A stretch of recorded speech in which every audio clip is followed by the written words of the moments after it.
And so now we have Eileen Bartholomew, Senior Director, Life Sciences Prize Development for the Xprize Foundation, who asks, can $10 million revolutionize healthcare?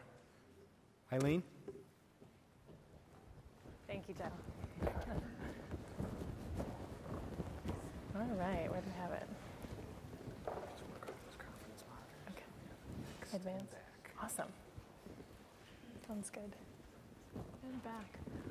All right, welcome everyone. How many people here have heard of the Xprize Foundation? 20, 30%. How many people know of what we do in healthcare and life sciences? Ooh, a lot less. A lot of people know the Xprize Foundation as those space guys. We got started in 1996. I'll talk a little bit about the history of the Xprize and who we are, but we're not just about creating revolutions in space, although that's certainly a very good core part of our history. We're here to bring about revolution in many industries, including healthcare.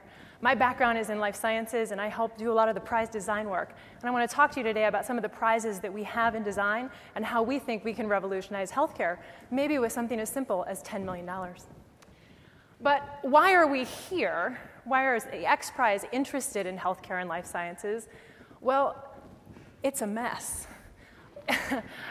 But there's a lot of places that it's a mess, right? If you look at just today in terms of how much information is created in a given year, EMC just came out with a report that said that there's almost 2 million zettabytes of data that's produced in a year. Now, I didn't even know what a zettabyte was, so I had to look it up.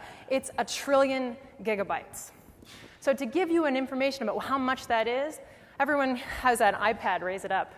It is 75 billion iPads worth of storage data. 75 billion. That would fill up a big stadium about 41 times. And what are we going to do with this information, and how are we going to manage it?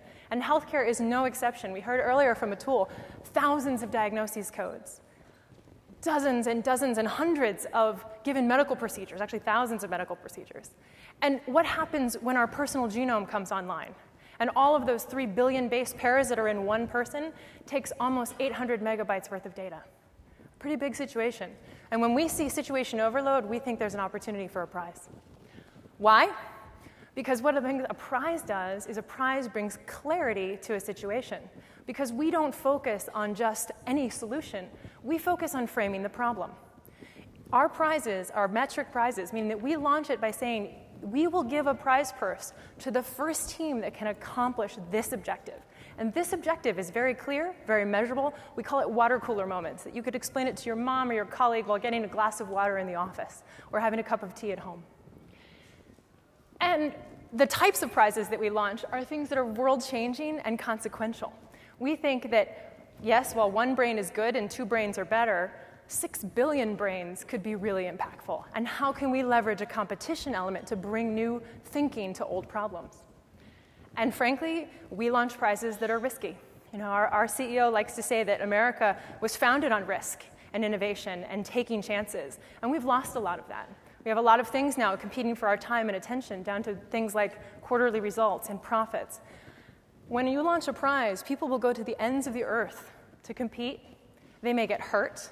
They may fail, but that's at the cutting edge, at the bleeding edge of innovation and what we want to bring in this field. And most importantly, we want to bring results. We're not about talk, we're about solutions. So when you win an X Prize, you've accomplished a very clear goal that is now talked about and thought about in a different way. We like to say we not only create technological advances, but we make what people think is impossible, possible. So a good question a lot of people might have is, well, how did the Xprize start, and how did you get to be where you are today? And it's funny, prizes are not new. And frankly, the first prize was actually mentioned in the Bible, of all places. And prizes kind of received a modern revival in the 1700s, when there was an interesting prize actually launched by the British government to help seafarers try to find longitude. Latitude was pretty easy to find at the time, but nobody could figure out how to actually measure longitude. They launched a $20,000 purse that took 60 years before it was won. And what's most interesting is that the person that won that is a man by the name of John Harrison. He was a clockmaker. He wasn't a physicist. He wasn't an astronomer. In fact, he was such an unusual winner that the royal government refused to give him the prize purse because they didn't believe that someone from that field could have accomplished it. Prizes bring about in unique ways and different people and different approaches. But the Xprize Foundation starts a little bit later. This is, of course, Charles Lindbergh, standing in front of his winning plane, the Spirit of St. Louis, in 1927. A lot of people know about Lindbergh and what he's accomplished, but how many of you know that he did that for a prize? It was a $25,000 prize purse that was offered by a gentleman named Raymond Ortigue, who was a Frenchman, a startup businessman in the US, actually owned a few hotels in the New York area, and put out a $25,000 challenge to the first person that could go from New York to Paris nonstop. Now, that prize was around for almost 10 years before it was won. 6 people died while trying to pursue it. And many famous people, famous aviators at the time, even Rear Admiral Robert Byrd, attempted this particular event, all failed. The gentleman who won it was known as the Flying Fool. He was a part-time airmail pilot. He had had about 2 to 3 years of flying expertise. He financed his plane with $2,000 that he had earned by flying Postal Service mail, a loan from a local bank in St. Louis, and some dollars supported by some local businesses that wanted to take a gamble on his approach.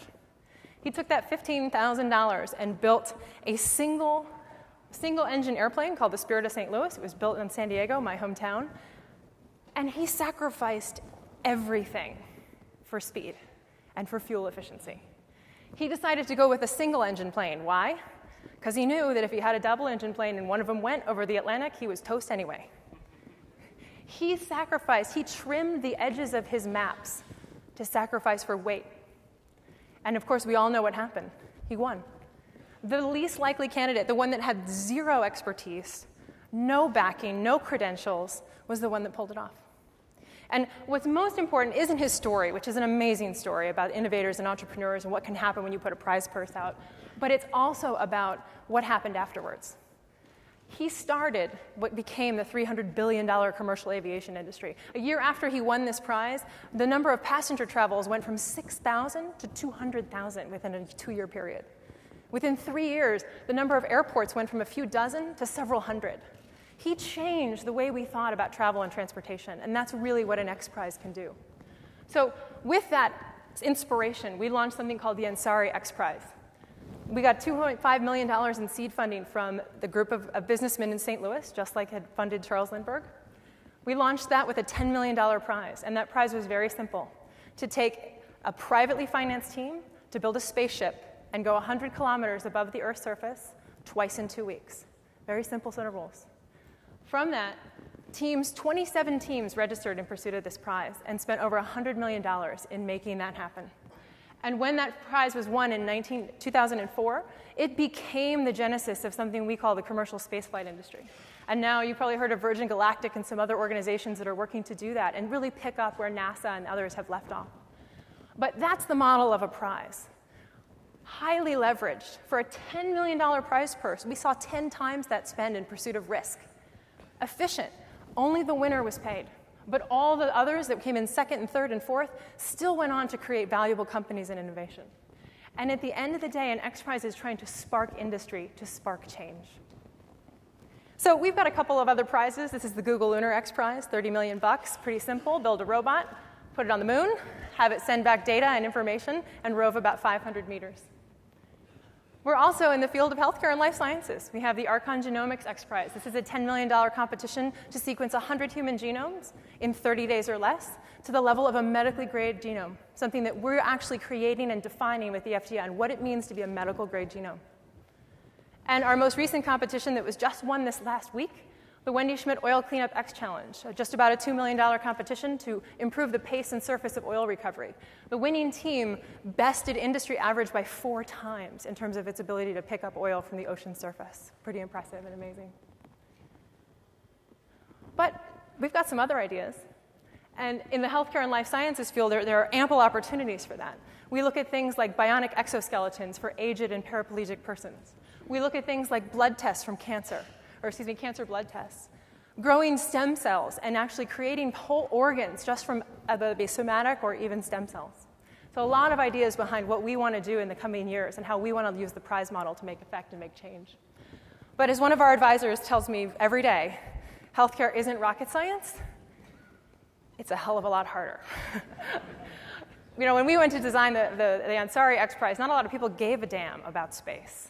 But here in healthcare, there's a lot of constituents. There's a lot of stakeholders, there's a lot of parties telling you what to do and what not to do. And sometimes we have to listen, and sometimes we have to ignore some of that advice.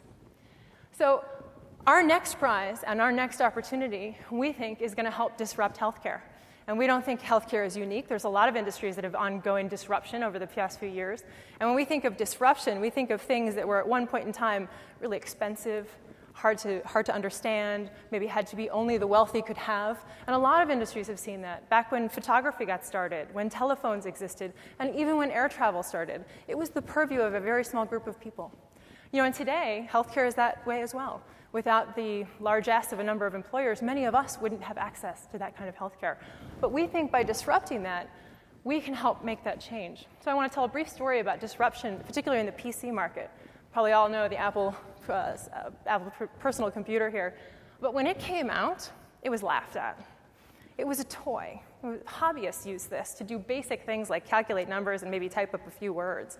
The real business, the real margin, was in mainframes, in mini computers, in systems that customers themselves cared for. But you know, over time, that PC got better.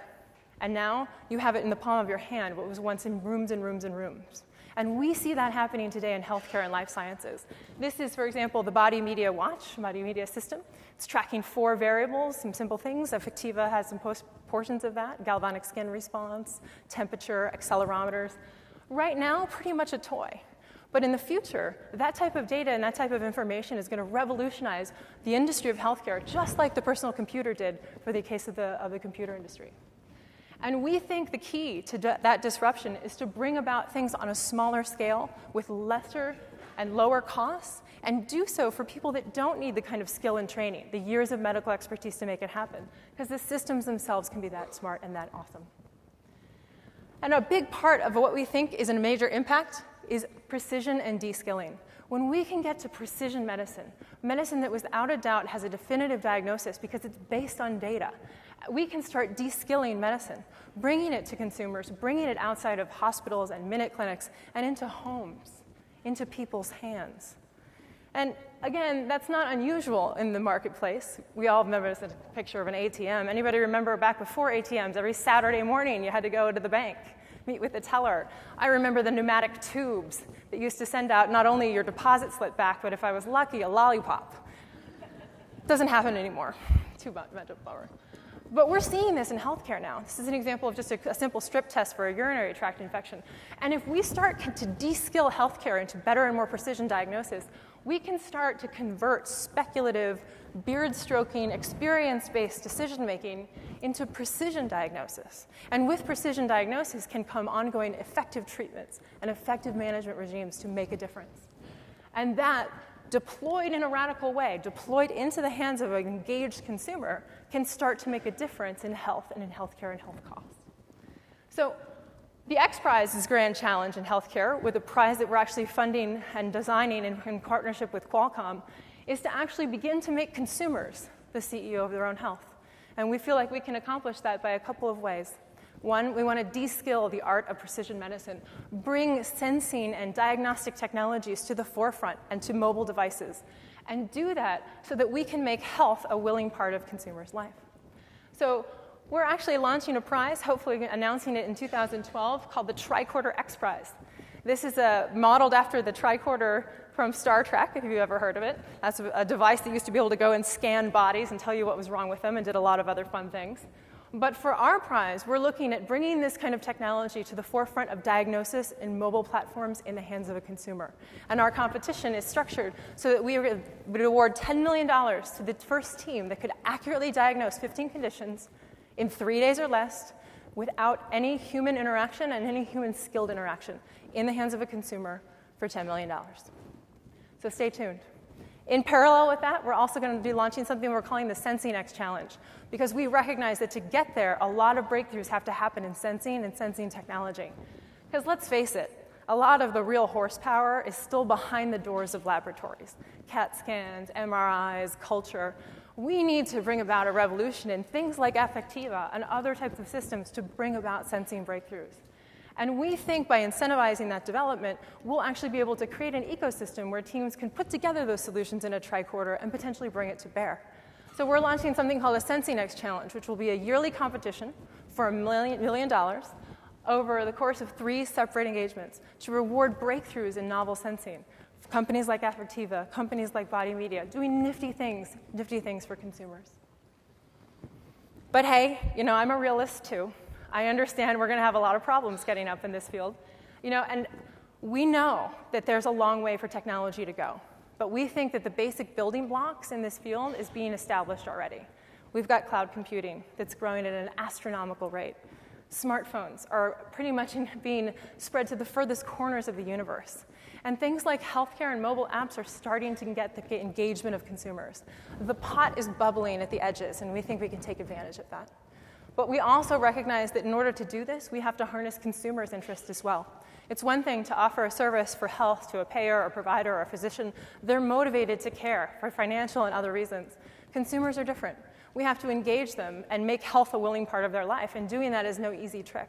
So in addition to the diagnostic capabilities of a team, we're also going to ask them to make a device that consumers find willing and are interested in, and that will pass an evaluation of a consumer group.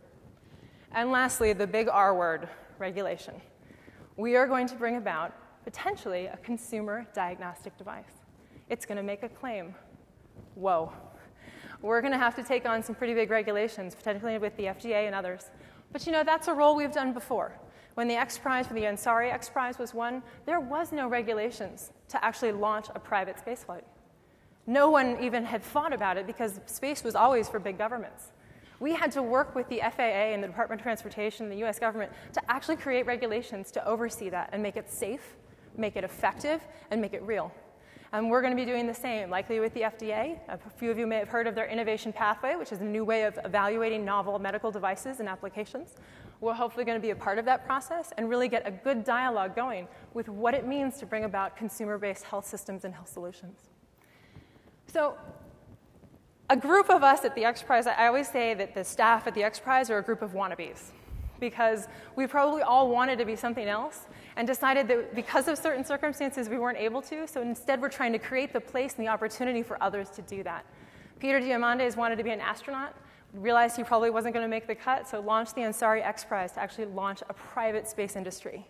Our vice president of prize design, Francis Balland, wanted to be an oceanographer and an ocean researcher. Circumstances didn't allow it to happen, so instead he's launching prizes in ocean exploration, oil cleanup and remediation, and species management. I have to admit I was a wannabe doctor. Got cold feet before I went to medical school and decided to go into business instead. So I'm a wannabe doctor that's trying to change healthcare as well, and hopefully trying to do that through a small $10 million competition. But don't just take my word for it. There's more collective knowledge in this entire room about what impact can have with the competition, with incentivized innovation, and we'd love to hear from you. So if I could ask you one thing to do tonight as your head's hitting the pillow, think about what you would do if you had $10 million. Where would you incent innovation? Where would you incent change? And if you think it's good enough, let me know. Thank you very much.